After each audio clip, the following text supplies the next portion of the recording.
¿Qué tal, amigos? Pues seguimos revisando el libro Al hombre cristiano del siglo XXI y hoy vamos a hablar de la confusión. La confusión es una situación en la que una persona siente que su conciencia está llena de problemas, que se siente vejado y normalmente la aplica una persona que quiere tomar ventaja de otra persona. Entonces utiliza la confusión para llenar a esta otra persona de incertidumbre.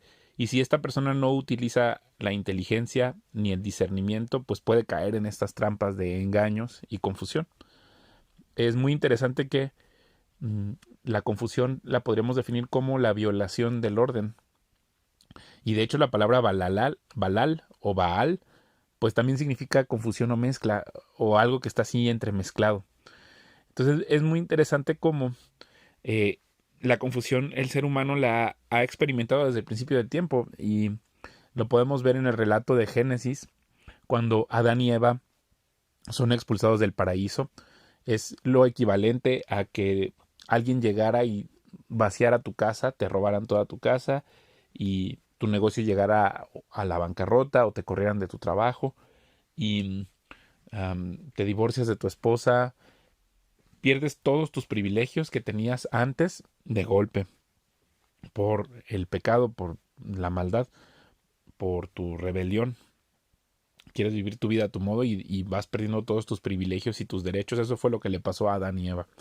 Entonces, cuando nace su primer hijo, que es Caín, Eva lo llama como algo que vuelve a adquirir, como que está volviendo, como había tenido una pérdida muy grande y se está recuperando de una gran pérdida. Pero luego cuando nace Abel, le pone como vacío, como suspiro, como que están desanimados. Y entonces van creciendo. En el relato de Génesis nos hablan de que van creciendo y que Caín decide dedicarse a plantar, a cuidar cereales, a plantar plantas, a las cosechas, y Abel se dedica al cuidado de los animales. Y en algún momento las personalidades de los dos, pues no habría que ver cómo los educaron o cómo les explicaban a Adán y Eva a sus hijos, pues que ya tenían que trabajar, que la vida era muy difícil y cómo era la vida antes de esta expulsión de el paraíso. Pero uh, el relato nos dice que llega un momento donde ellos preparan una ofrenda para Dios y lo que hace Caín es ofrecer lo que fuera de sus cosechas, ahí como lo que me sobrara, mientras Abel ofreció lo primero, sus primeras crías, lo mejor de sus primeras crías de su ganado. Y entonces pues a Dios obviamente le agradó más un corazón generoso que un corazón tacaño o egoísta. Y ahí es cuando Caín, dentro de su mismo egoísmo, se frustra más y utiliza la confusión y el engaño para asesinar a su hermano. Entonces, Dios luego le pregunta, bueno, ¿dónde está tu hermano? No es que Dios no supiera, sino que quería que se diera cuenta Caín de lo que había hecho. Y le contesta todavía con una mentira a Dios. Le dice, pues yo, ¿quién soy para... No soy el guardia, el guarura de mi hermano, no sé dónde está, ¿por qué me preguntas? Y Dios le dice, pues la sangre de tu hermano me está gritando. Entonces, ahí es cuando Dios expulsa a Caín, o Caín se va, se aleja de por haber cometido este asesinato y se convierte en un vagabundo.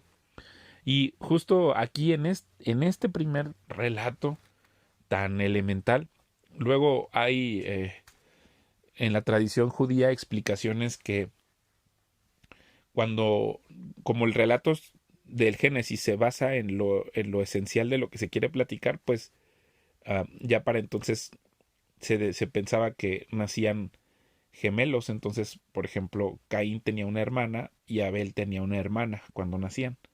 Entonces, parece que cuando Caín se va, se lleva a su hermana, bueno, la hermana de Abel, se la lleva para iniciar su civilización. Y parece que la palabra para esta mujer, su nombre era vicio. Entonces, es muy interesante cómo Caín se vuelve un vagabundo y comienza a contar su versión de las cosas, la manera como él vivió esto. Y lo podemos verificar, la versión de Caín, porque es donde surge la religión sumeria. En la religión sumeria hay un relato que se llama el poema de Emesh y Entel, donde se describe a Dios como un par de serpientes. Y el poema está lleno de confusión y de alguna manera en la versión de Caín se pelean los dos hermanos, tienen una disputa, pero al final Caín reconoce que su hermano Abel pues es el cuidador del ganado de los dioses y lo alaba y le agradece y le da regalos. Entonces, si se fijan, pues tenemos dos versiones del mismo relato, pero una está llena de confusión. Sí, no te quiero invitar a que lo veas, pero lo puedes verificar si buscas este poema. El, y en realidad, cuando tú te pones a estudiar los relatos de la religión sumeria, o al menos lo que hemos podido interpretar de las tablillas que hay, pues todas son llenas de confusión, no es muy claro. A veces en los relatos sumerios Adán es una serpiente, luego Eva es una serpiente, y básicamente esta religión sumeria se basa en estos templos donde ocurría la prostitución y donde ocurría la confusión y la adoración del sexo y la adoración de los placeres. ¿Sí? Lo que quiero decir es que tu teología va a determinar tu filosofía de vida y tu filosofía de vida va a determinar tu conducta y la manera en la que te comportas con los demás. Entonces, eh, con esta separación del Génesis que relata que Caín se va y empieza la civilización humana, pues se demuestra cómo inicia también el panteísmo. Entonces hay dos linajes. Luego, después del asesinato de Abel, Adán y Eva tienen otro hijo que es Set. Y Set inicia el linaje del monoteísmo. Porque luego dice que uno de los hijos de Set, cuando nace, la gente comenzó a adorar a Dios. Entonces, tenemos dos visiones de la misma realidad, básicamente. Al menos entre las personas que reconocen que hay una divinidad, ¿no? Está el panteísmo, donde se reconoce que lo divino está en las cosas y de ahí ya se deriva la adoración del sol, la adoración de las plantas, la adoración de los planetas, incluso el mismo capitalismo, el mismo socialismo, todas esas filosofías que no tienen que ver con Dios, que son, o al menos que tratan de excluirlo de la conversación.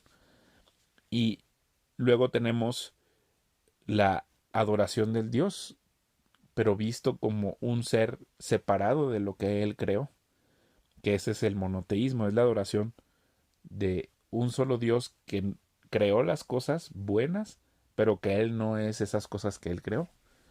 Entonces, en el cristianismo sostenemos que todo este tema del panteísmo, la adoración del sexo, de las plantas, de la fertilidad, eso te va a llevar a la confusión porque no es verdadero según el punto de vista cristiano.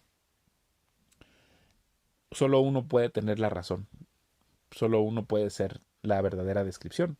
Si Dios es un ser todopoderoso, separado de su creación, entonces el cristianismo tiene razón, el judaísmo también tiene razón, el metanismo también tiene razón, porque es el monoteísmo, Dios separado de las cosas creadas.